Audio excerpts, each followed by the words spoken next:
Hi, Yolanda, the founder of Empowered Parenting. Today, we are going to talk about how to overcome a conflict with your partner when parenting. What a topic. Not an easy one. Yeah, it's a big topic, Yes. and it's a good, strong topic, which I love talking about.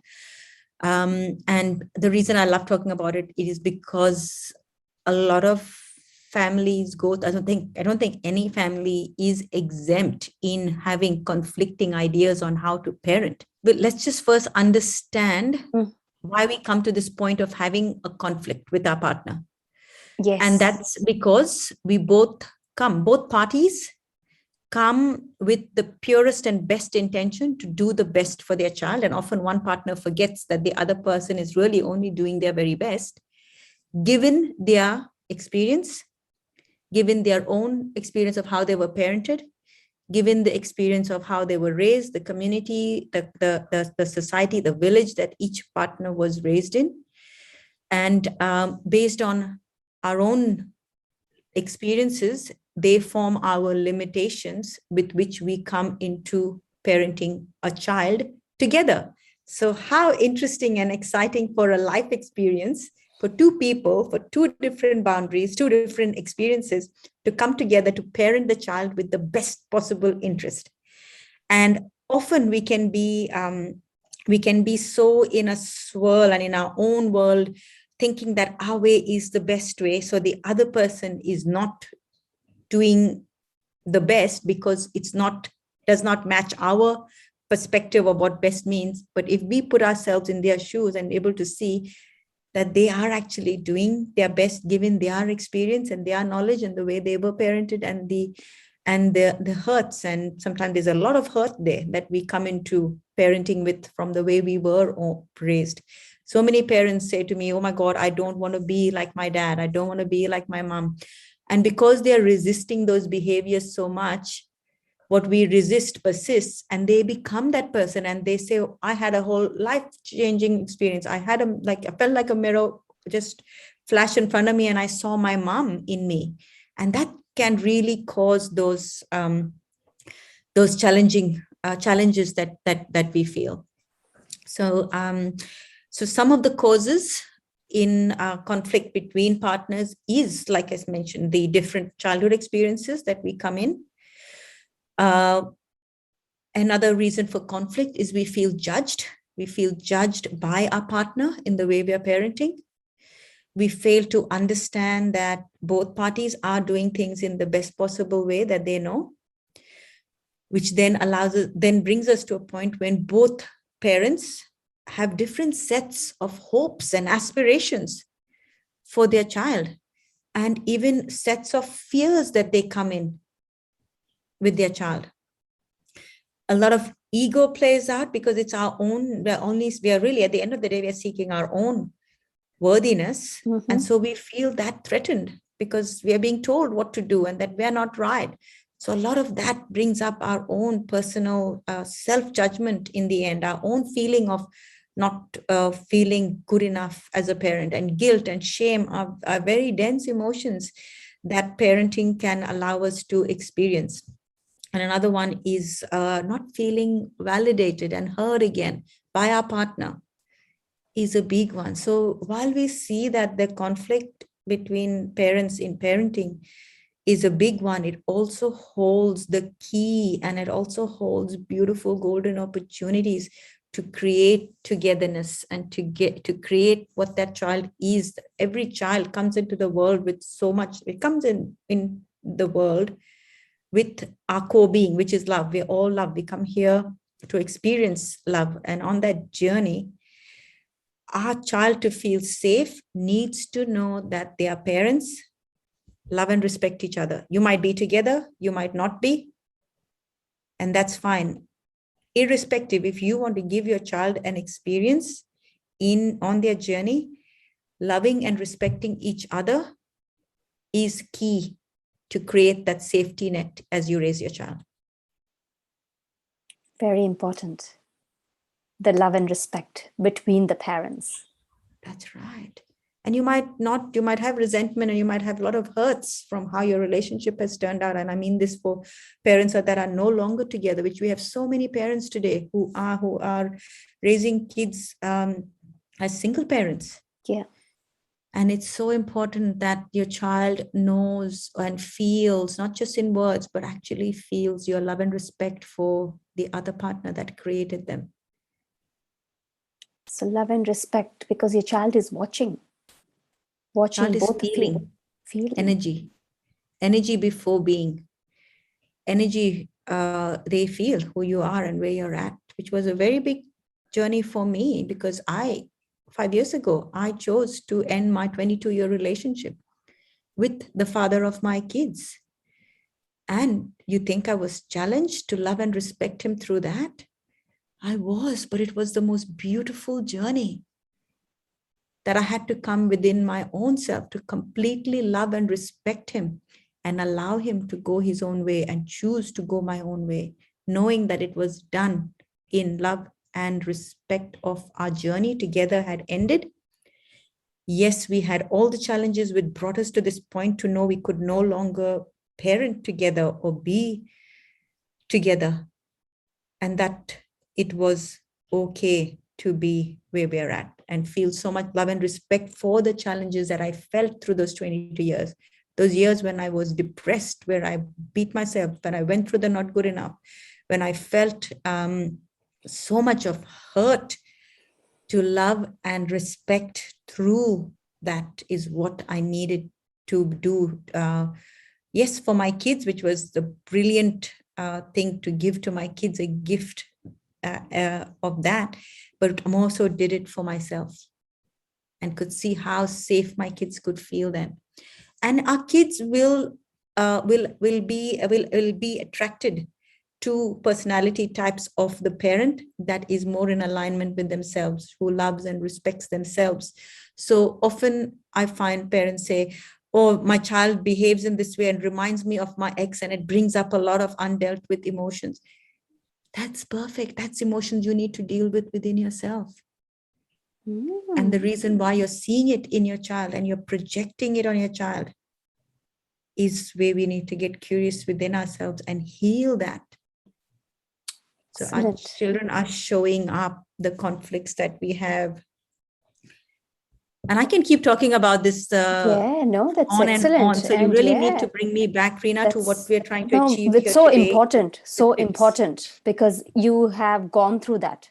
So the best example is you, who has experienced. So who better than to talk? So we're going to talk about the 5 tips to parent mindfully along with your partner. So can we start with the tips?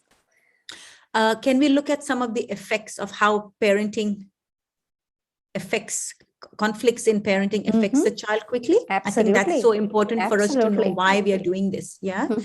So when parents have conflicts with each other, we give inconsistent messages to our child, because conflicts comes from that inconsistency. Yes. From not being in agreement, from we set an example of how family members and people in a family unit treat each other. So this is the effects we have. We're teaching our kids what we do not want to teach them.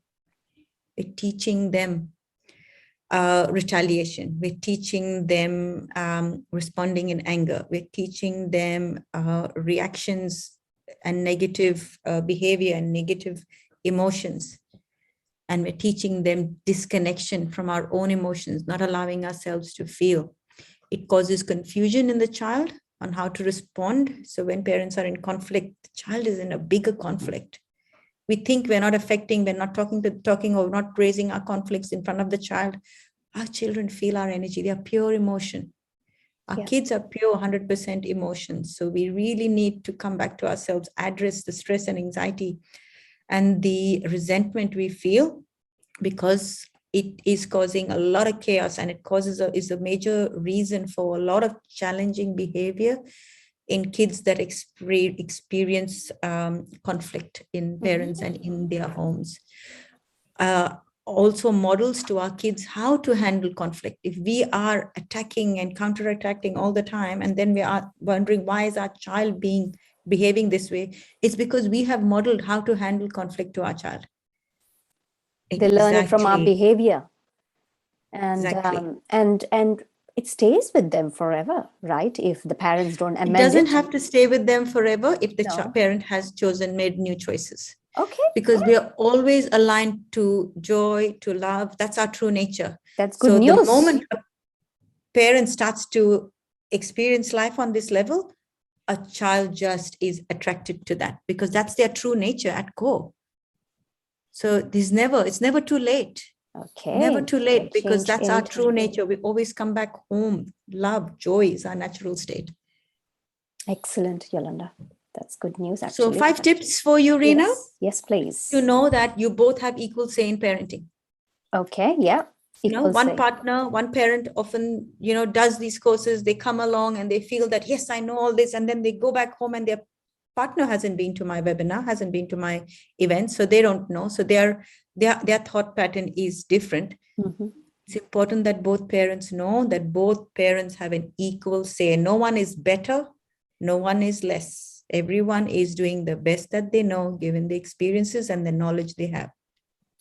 So equal say. Cool. Tip number 2, just like when we are, like a car salesman, you are always selling an idea. We're always selling. If you have a new perspective of parenting, sell your parenting idea, your opinions, your choices to your partner. Discuss. See it. Perceive it as something that you need to, and maybe you need to improve that in yourself. They need to have proof. And they need to trust that this is the right way to go so they can buy in. You need to get their buy-in. It is a process. Be aware that in order to parent mindfully, you are selling your idea. Tip number 3, let go of the need to be right. Wow, that's a heavy one. Biggest reasons for conflict is we have this need. We hold on to this need. It's related back to our own need for worthiness, is our need to be right. And we need to let go of this need to be right. And we need to let go of fears and doubts that we parent with. Fears and doubt that we bring to our relationship with our partner. Let's become curious. Let's ask what they are and face it. There are fears there. So let go of the need of being right. Fear of not being a good parent, fear that your child will grow up and follow a wrong path, fear that your child will not be successful, so many fears. And when we parent with fears, our kids put up a wall, resistance. They don't want that. They are love, they are joy. They're resisting your fear-based parenting. Yeah. So let go of the need of being right. Right, yeah. Tip number 4 is to understand the effect of your own upbringing that you're bringing to parenting, and understand your partner's upbringing, the parenting model that was set to him, and his relationship with his family. Or I'm saying his because I'm talking from a woman's perspective, his or her. We need to step out of seeing what's acting out, step back and take a bird's eye view of where they are at, what has brought them to where they're at. It creates that openness, and it creates that allowing of validating where they're at, so you can address the core issue instead of attacking the behavior. Wow, and tip number 5 is what I train the parents who work with me, is to become the emotions analyst. What is an emotions analyst? Emotion analyst. Wow. When you come into your home, you put on your emotions analyst hat, which allows you to not react to the behavior that's playing out, but allows you to identify their core need, to listen. And listen. I love that listen is spelled, it's a jumble of the words of silent. Allows you to be silent, silently listen to what's being said, which then allows them to feel validated. And when someone's feeling validated and heard, immediate connection. Those are my 5 tips for you today, and I can keep going. Like I said, I love the 5. It's incredible. So equal say in parenting, always selling an idea. So discuss, let go of the need of being right, understand the effect of your own upbringing and your partner's upbringing, and to become an emotion analyst. Wow, I love put that. on your EA hat. Yeah. Yes, I love that. I love that. Thank you, Yolanda. I think definitely Pleasure. our viewers will love it. Thank you. Always a pleasure. So talking for to you. viewers watching this, please do come and join my group. We are called the Empowered Parents Group. Or you can just Google Yolanda Alvarez. You will find me, Empowered Parenting.